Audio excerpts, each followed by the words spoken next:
కన్యాదానం. డాక్టర్ గారు ఎలా ఉన్నారు? ప్రాణానికి ప్రమాదం లేదమ్మా, వెళ్ళి చూడండి.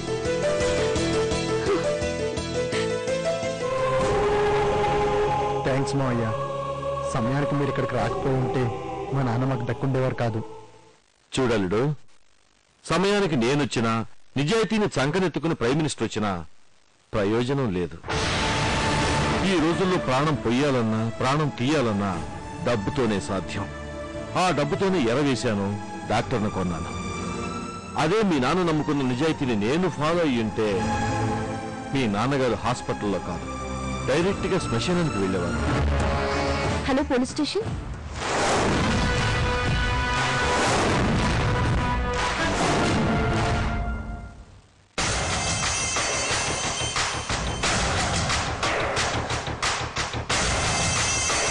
అత్త, కాకి బట్టలు వస్తున్నాయి.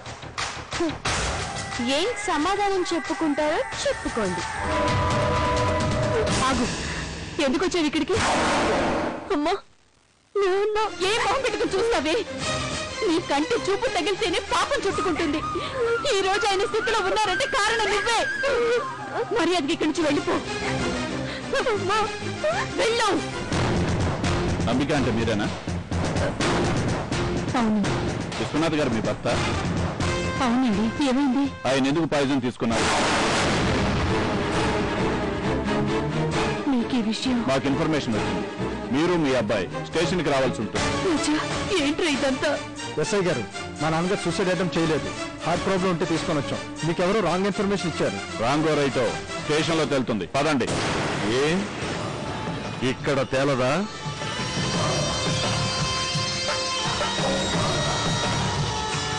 నమస్తే సార్. ఏంటా ఇది? అనుకోకుండా హార్ట్ స్ట్రోక్ వస్తే ప్రాణాలు కాపాడుకునేందుకు పేషెంట్ హాస్పిటల్ తీసుకొస్తే మీరేంటయ్యా ఎంక్వైరీలని అదని ఇదని ఫ్యామిలీ రోడ్డు మీద లాగేటట్టున్నారు. సార్, మా రూల్స్ మాకు ఉంటాయి కదా సార్. మీ రూల్స్ మీకుంటాయి, మీ ఫార్మాలిటీస్ మీకుంటాయి. అవి నేను పూర్తి చేస్తాను కదా. పదండి సార్. అబ్బా రండి, పదండి.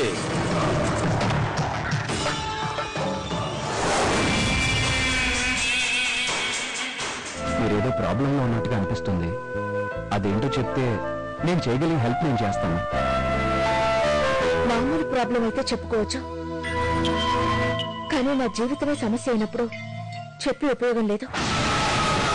కొన్నిసార్లు మనిషి పెద్ద తప్పులే చేసినా వాటిని సరిదిద్దుకునే అవకాశం ఉంటుంది. ఒక్కోసారి తెలియక చిన్న తప్పు చేసినా వాటి ఫలితం జీవితాంతో అనుభవించాల్సి వస్తుంది.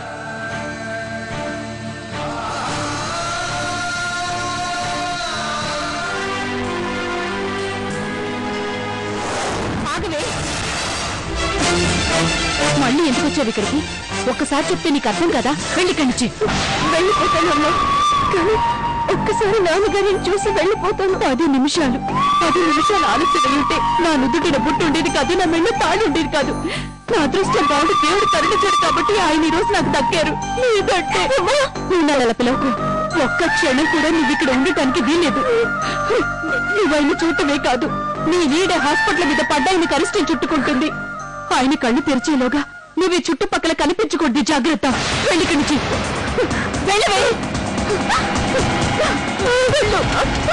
బాబాయ్, నేను నాన్నగారిని చూస్తే నాన్నగారికి అరిష్టం చుట్టుకుంటుందంట.